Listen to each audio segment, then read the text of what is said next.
What's going on, YouTube? This is SG1, and the 2025 college football season is now underway. We had games on Saturday, week 0.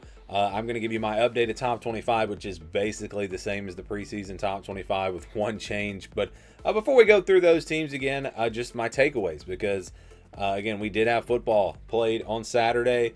We'll start with like UNLV. Let's talk about that game a little bit. I didn't watch the game. It was not on TV, but that one surprised me for sure. My pick to make it into the college football playoff, my group of 5 pick, is not looking good there with UNLV. I don't know what happened there. If any of you guys saw that game, you can kind of give me your thoughts, your takeaways from that one. But that was a very interesting score. And then we saw the Hawaii-Stanford game, which was, I guess, the best game of week 0. Came down to the end.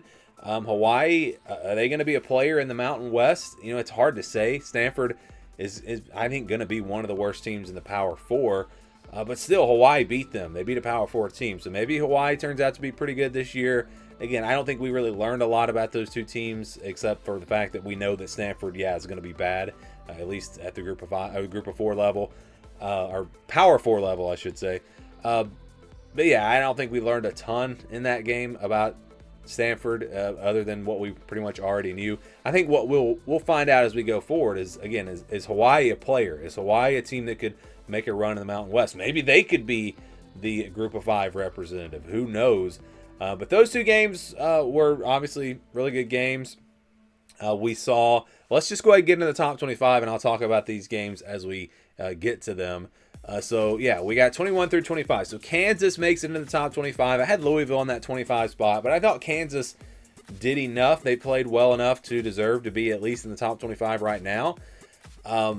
This was actually a really impressive performance. Their offense, with Jalen Daniels back and healthy, they look really good. They look like they could be a team that is definitely a contender in the Big 12. Now, how good is Fresno State? Again, this is why we can't make huge evaluations right now, because we don't know how good Fresno State is. Fresno State might turn out to be one of the better teams in the Mountain West. They might be one of the worst teams. Again, it's impossible to tell at this point. So I don't want to overreact too much, but Kansas, again, did look really good.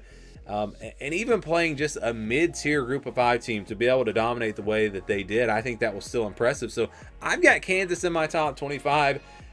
Reminded of what Jalen Daniels can do when he is healthy. I know he's had the injury problems, but if he can stay healthy, again, that offense is going to be dangerous. The defense looked good. Again, it's against Fresno State, so who knows? But I was really impressed with Kansas. I thought they did enough to deserve at least a week 1 top 25 spot. Now, I had Louisville here. If Louisville goes out and they look really good in week 1, I'll probably put them back in. Or I'm sure there'll be plenty of movement. Colorado obviously plays Georgia Tech. If Georgia Tech wins that game, maybe Georgia Tech jumps in. So I think there will be major changes in my top 25 next week. And again, if you haven't watched me in the past, it's a clean slate. Like I do not look at preseason rankings. Once we get into the season, I just rank the teams based off of their performance and what I've seen from them during the season. So you're going to see a huge shakeup more than likely next week. But for this week, again, my top 25 is pretty much the same. Colorado at 24, Ole Miss 23, South Carolina 22, Illinois at 21. Those are all the same as my preseason top 25. Then we move on to 16 through 20. All right, let's talk about Iowa State and their win over Kansas State. That was a great game. Didn't exactly come down to the last play, but it was, a game that was not decided until very late. How about the guts by Iowa State to go for it on 4th down there late? That was, a great performance. It was sloppy early. We had the fumbles. It was raining, but I just felt like the toughness of this Iowa State showed. The veteran quarterback in Rocco Beck made some plays that he had to make. That run game is going to be good. This is a team that I had preseason number 18, so I didn't really see anything that made me want to move them up or down. It was pretty much what I expected out of Iowa State. It was really what I expected out of both teams. I think Kansas State has the talent to potentially contend in the Big 12. This is a pretty good team. I just don't know if I trust Avery Johnson to take that team, that offense, to the next level, even though, again, you're going to get some great plays out of him. Dylan Edwards going down with that injury early. Obviously, that maybe had an impact on this game. Maybe Kansas State wins the game if he's in there. But again, Iowa State's defense, really, really impressed with them. Rocco Beck, we were worried about the receivers.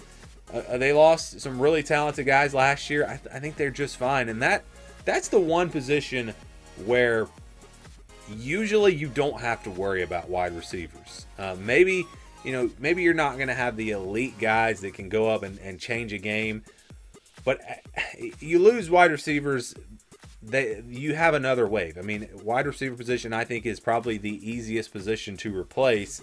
Unless you got guys going out there and dropping passes, most college level athletes, wide receivers, can run a route and can catch a football if they're open. Like it's not a position that concerns me a whole lot when you see losses. And that's exactly what we saw at Iowa State. I thought these receivers played really well for them. There were maybe a couple of drops. I remember one early, but that was kind of behind and high. So, again, I think Iowa State's just fine there. A great run game. I think this is a team that could win the Big 12. I really do. But, again, my preseason pick was Arizona State. I think Arizona State, Texas Tech, and maybe now Kansas are your 4 front runners, at least at this point, not having seen all the teams. I think those are teams that I would really watch out for in the Big 12. So, yeah, everything else is going to stay the same. We got Tennessee at 20, SMU at 19, Miami at 17, Indiana at 16. Really haven't seen any news coming out, like injury news or anything like that, that's making me change my mind on these teams as of right now. Of course, we've got some great games coming up this weekend, and we're going to make changes, like I said. So, again, the top 15 is all going to stay the same. We got Texas Tech at 15, Arizona State at 14, Florida at number 13, Michigan at number 12. Bryce Underwood officially named the starting quarterback there if you missed it. And then number 11 is LSU. So that's going to be, again, the same. Top 10 is going to be the same. I got Oklahoma at number 10. I'm telling you, watch out for Oklahoma and Texas A&M. I think these teams, I think at least one of them will be in the college football playoff, maybe even both of them. Again, I really feel like those teams are going to surprise some people this year. Oregon at number 8, Ohio State at number 7, Georgia at number 6. Julian Sayin officially named starting quarterback for Ohio State. I think that was about a week ago. Not really surprised there. That's what we expected. Again, we talked about these teams in the top 8. These teams all have the talent. A lot of it does, in my opinion, is going to come down to the quarterback. Notre Dame at 5, Alabama. Notre Dame named their starting quarterback. Alabama named their starting quarterback. Clemson at 3, Texas at 2, and Penn State at number 1. So the only change in my top 25 was Kansas moving in at number 25. But I did at least want to do a video just to kind of give some takeaways from week 0. College football is back. And again, we saw some great games on Saturday. Cannot wait to see what happens this week. With the NIL and transfer portal era, I think we're going to see a lot of parity. They're going to see a lot of great games that come down to the wire. And I think that's what we're going to see. Really, we've already seen it. So I think that's just going to continue into week 1. Would love to know your thoughts from week 0, and let me know how you would rank the teams at this point down in the comments below. We will have a preseason playoff eliminator coming up, and also our upset alert video for week 1. So watch for those videos, and thanks for watching this video.